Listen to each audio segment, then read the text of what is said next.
just talking about college baseball going on right now. There's so many games to watch. Fun. Indiana in the middle of a battle, of course. Indiana State getting a win. Clemson getting knocked out. They're eliminated. Weren't they ranked 4th? They were. I think they were somewhere in the top 5. Yeah. Man, yeah, they got knocked out. I think Charlotte beat them. I think so. Yeah. So we are live, obviously. Yeah, it's interesting. I am in baseball purgatory myself. I just apologies for being late. I just had to create a file. Florida and Texas Tech went I worked about 13 hours because Florida was in the losers bracket. They played Connecticut at noon. Then they had an hour and a half weather delay. So I didn't get out of the press box last night until 1 a.m. It was crazy. And then they beat Texas Tech. So they have a kind of a deciding game 7 with Texas Tech today. And I saw your Indiana Hoosiers against Kentucky have a big game 7 coming up. And they lost 16-6 last night. How many batters did they hit? They hit 8 batters or something like that? It may not have been accidental. Not against the Kentucky Wildcats for sure.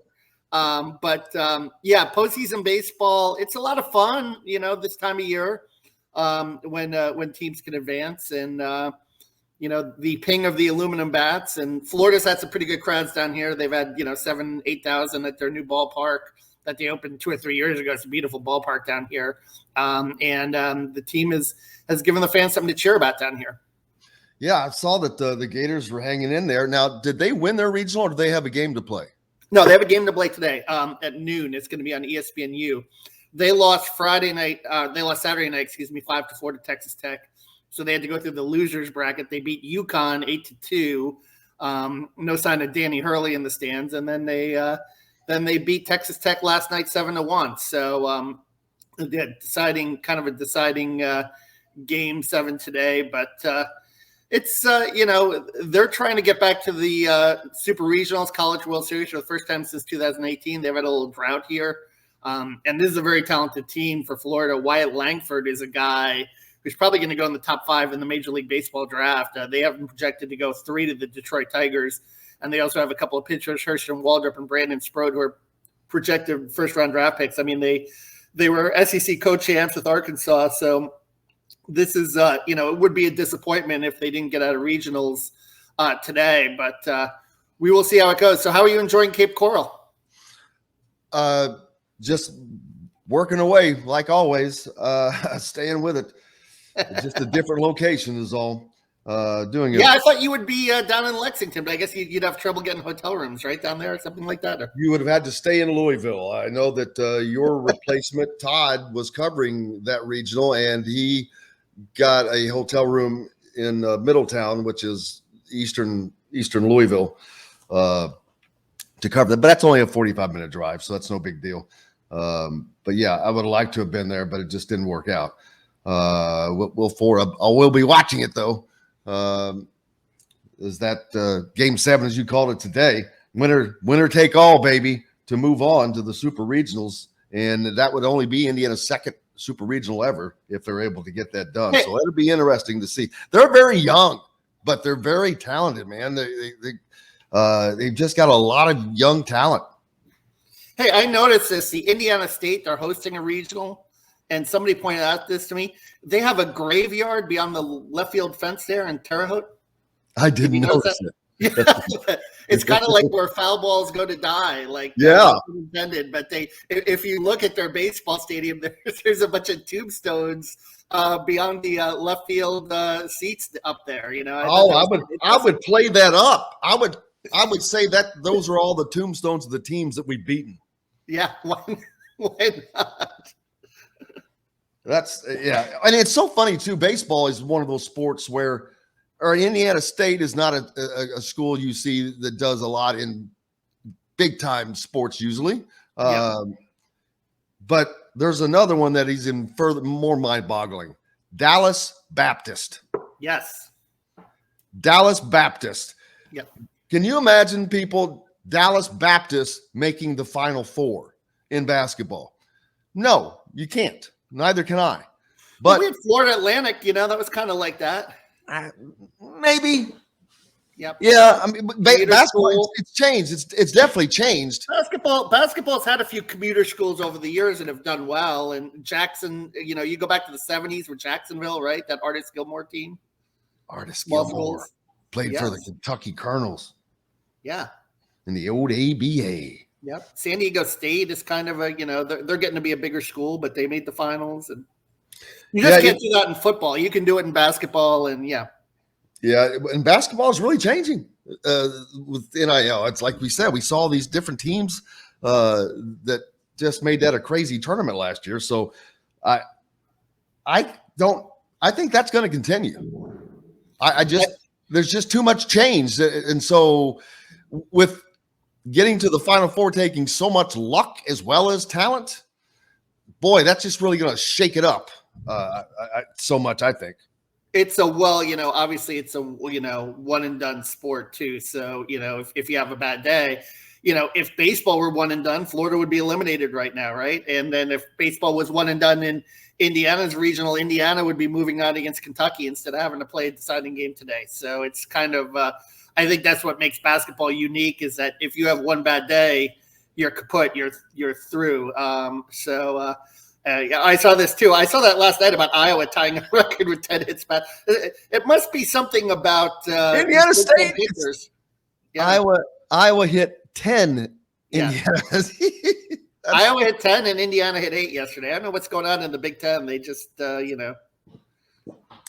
maybe it gets, I don't know, makes unbelievable. Some people upset. By the way, I was in Destin last week for the SEC spring meetings, a beautiful Destin, where I know a lot of Hoosiers vacation. It's just so beautiful down there. And, I actually worked down there in 1999 for the Northwest Florida Daily News, so it's kind of good to be back. But obviously the big news, SEC sticking with the 8-game schedule. And I'm sure that sticks in your craw because I know we've debated it, and the Big Ten is still staying with 9. And I know the Big Ten's never going to change. The Big Ten will never come off of 9, and the rest of the world is going to have to go to 8. By that I mean the SEC, and once the SEC does it, whatever is left of the Big 12, the Pac-12, those that are iterations, they're going. It has to be the same. You can't. It's just. College football is different than other sports. Because for one, there's so many fewer games, and each game carries such importance. To only have to win 2 stinking conference games to make a bowl game is just ridiculously dumb.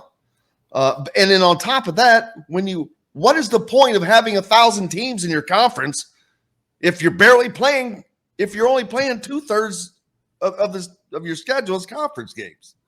Well, they require, Greg Sankey said they require a 9th Power 5 for the SEC. Apparently, then why not make that a conference game? That's just that's even dumber than hell.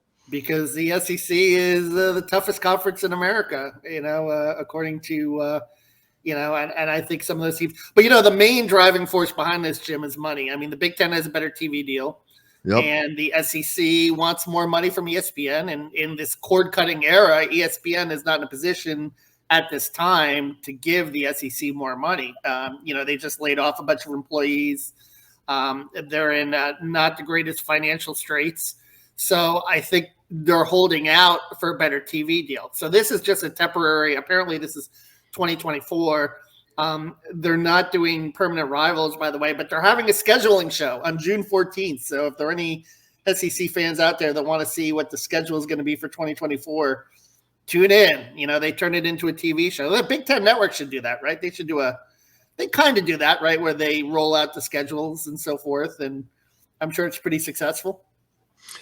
Yep, I agree. Did you catch the Indiana starting second baseman was suspended for yesterday's game? What did he do? He brought on Indiana has a home run chain. You've seen all these plastic chains yeah. with the IU on it. They were celebrating and he had the chain in his hands. And he got suspended? A game. He did not get to play in the game yesterday. I don't think I don't think he was allowed to be at the park. Is he one of their better hitters or no? Well, it's a starter. I mean, yeah, it's just a hypocrisy. I mean, yeah, I get it. Okay. It's meant to be a rule for other things. It's probably not intended for that, but that's stupidity. I'm honestly shocked that Kentucky scored 16 runs because they're kind of a punch and Judy lineup. I mean, they don't have really too many power threats in that lineup, but I guess you hit a bunch of guys, maybe you walk a bunch of guys. So I don't know how Indiana's pitching sets up for today, but if you throw strikes against those guys, you should be able to get them out. I mean, I think that's really the key. You shouldn't, go in scared of that lineup. You challenge that lineup, you throw strikes, play good defense, and see what happens. Here at Florida, the wind has been blowing in, and the Gators are kind of one of those, guerrilla teams that hits home runs all the time. So it's really affected their offense. They've had to play a little bit of small ball, and I think they got some breaks yesterday. There was a Texas Tech center fielder that lost a ball in the lights, and there were a couple of errors that led to a couple of runs and a rally. And the teams that generally play the best defense in the crispest baseball this time of year usually win.